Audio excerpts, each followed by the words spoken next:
Hello friends, welcome back to my channel. आज का हमारा टॉपिक है क्रॉस मैच, जिसको हम कंपैटिबिलिटी टेस्ट भी बोलते हैं। क्रॉस मैच हम कब करते हैं? जब भी किसी पेशेंट को ब्लड ट्रांसफ्यूज होने वाला हो तो हम उससे पहले क्रॉस मैच का टेस्ट करते हैं। ठीक है, अब क्रॉस मैच का टेस्ट क्यों करते हैं? हम पेशेंट के ब्लड का चेक करते हैं और जो हमने उसको ब्लड चढ़ाना है, जिस पेशेंट को ब्लड चढ़ रहा है और जो हम ब्लड चढ़ा रहे हैं, दोनों की कंपैटिबिलिटी को टेस्ट करते हैं। ठीक है, अब कैसे करते हैं? सबसे पहले मैं आपको बताऊंगी कि ब्लड ग्रुप ए में कौन सा एंटीजन होता है, ए, और एंटीबॉडी कौन सी होती है, बी। बी में बी एंटीजन होता है और एंटीबॉडी कौन सी होती है, ए। ए बी ग्रुप में ए बी एंटीजन होता है और एंटीबॉडी कोई नहीं होती, और ओ ग्रुप में कोई एंटीजन नहीं होता और एंटीबॉडी ए और बी दोनों होती है। अब बात करते हैं मेथड्स की। हमने जब क्रॉस मैच करना होता है तो हमारे पास आते हैं दो मेथड। पहला मेथड होता है मेजर क्रॉस मैच, ठीक है, और दूसरा है minor cross match. Major cross match में हम क्या करते हैं, डोनर के आरबीसीज लेते हैं और रेसिपिएंट का सीरम लेते हैं। मींस जो पेशेंट को ब्लड चढ़ने वाला है, ठीक है, जो ब्लड उसको चढ़ने वाला है उसके हमने आरबीसीज लेने हैं, और जिस पेशेंट को ब्लड चढ़ रहा है उस पेशेंट का हमने सीरम लेने हैं। और माइनर क्रॉस मैच में जो डोनेट कर रहा है ब्लड, जो ब्लड चढ़ रहा है उसका हम सीरम लेते हैं, और जिस पेशेंट को चढ़ रहा है उसके हम आरबीसीज लेते हैं। अब आता है स्लाइड मेथड। ठीक है, क्रॉस मैच करने के दो मेथड होते हैं, एक स्लाइड मेथड होता है, एक ट्यूब मेथड होता है। अब स्लाइड मेथड में मेजर क्रॉस मैच होता है, एक माइनर क्रॉस मैच होता है। मैंने आपको बताया मेजर क्रॉस मैच में रेसिपिएंट का सीरम लेते हैं और डोनर के रेड सेल लेते हैं। माइनर क्रॉस मैच में डोनर का सीरम लेते हैं और रेसिपिएंट के रेड सेल लेते हैं। आपने एक स्लाइड ले लेनी है, उस पे आपने एक ड्रॉप रेसिपिएंट का सीरम डालना है और एक ड्रॉप डोनर के रेड सेल डालने हैं। उसको अच्छे से एग्लूटिनेट करना, मिक्स करना है। Mix it with applicator stick, ठीक है। सी इट विद आईज, और माइक्रोस्कोपिकली भी आप देख सकते हो कि एग्लूटिनेशन दिख रही है कि नहीं दिख रही है। अगर इसके बीच में एग्लूटिनेशन हो जाती है, ठीक है, मीन्स आपको पता होना चाहिए एग्लूटिनेशन ऐसे ऐसे आपको फटा सा ऐसे दिखता है, जैसे आप अलग अलग से उसमें वो बन जाएंगे कॉर्पसल्स अलग अलग से। अगर एग्लूटिनेशन आपको दिखे तो इट मीन्स पेशेंट का ब्लड और डोनर का ब्लड कंपैटिबल नहीं है। उस केस में हम उसको ब्लड ट्रांसफ्यूज नहीं कर सकते।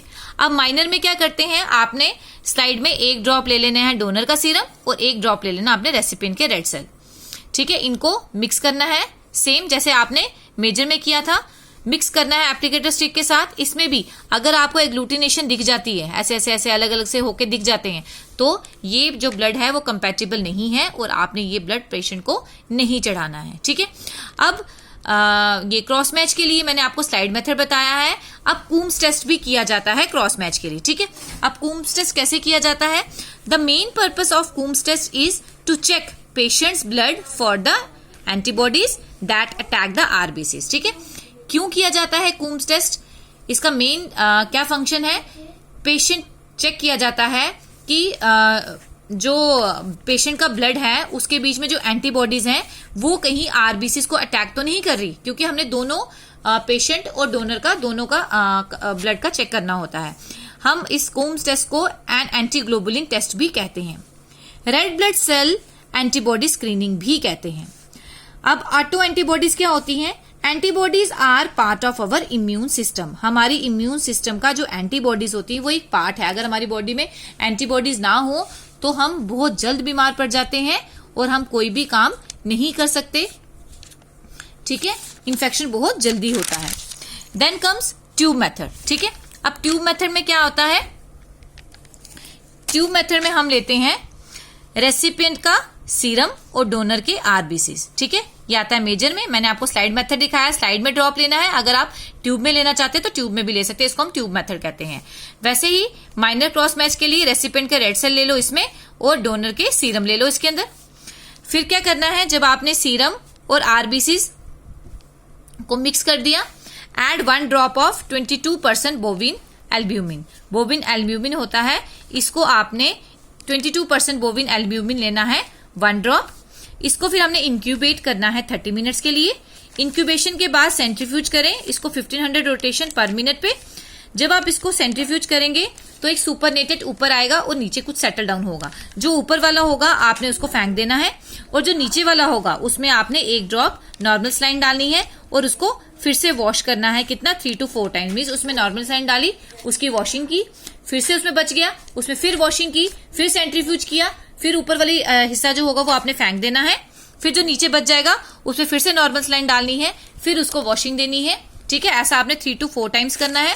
Then add 2 drops of anti human globulin AHG आपने उसमें डालना है, फिर उसको सेंट्रीफ्यूज करना है। सेंट्रीफ्यूज करने के बाद जो अपर लेयर आएगी उसको आपने डिस्कार्ड कर देना है, और जो बच जाएगा उसमें आपने put 1 drop of left over on slide, और स्लाइड के ऊपर फिर आपने कवर स्लिप लगानी है।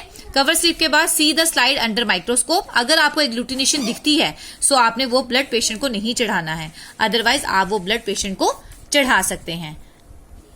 सो ये था आज का हमारा topic, cross match compatibility test. ठीक है, सो क्रॉस मैच क्या होता है, क्यों किया जाता है? कंपैटिबिलिटी पेशेंट के ब्लड में और डोनर के ब्लड में चेक करने के लिए, पेशेंट को कोई रिएक्शन ना हो वो चेक करने के लिए।